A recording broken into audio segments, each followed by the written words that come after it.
So let me ask both of you guys this because you both mentioned that gospel artists don't get marketed the right way. hmm So, Kirk, from your standpoint, what did you see that was the problem when you was in like the institution?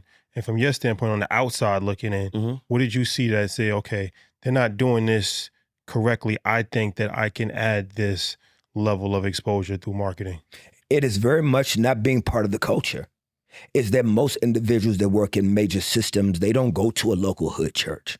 They're not at the barbershop listening to Sunday sermons. They're not sitting in the Missionary Baptist Church. They're not from that space. So you got to remember that the origin of gospel music was very much about the community and the engaging of the picnic, the barbecues, the 3 o'clock services.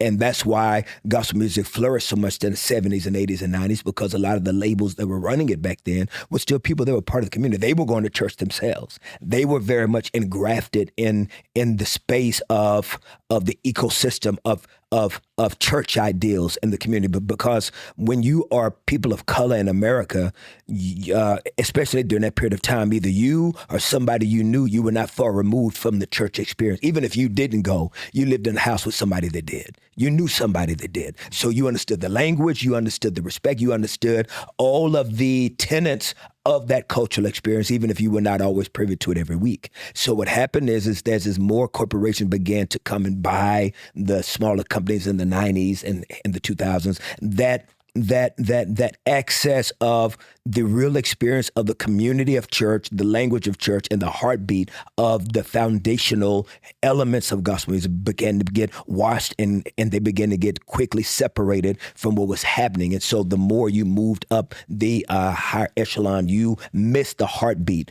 of what Christian and gospel music was.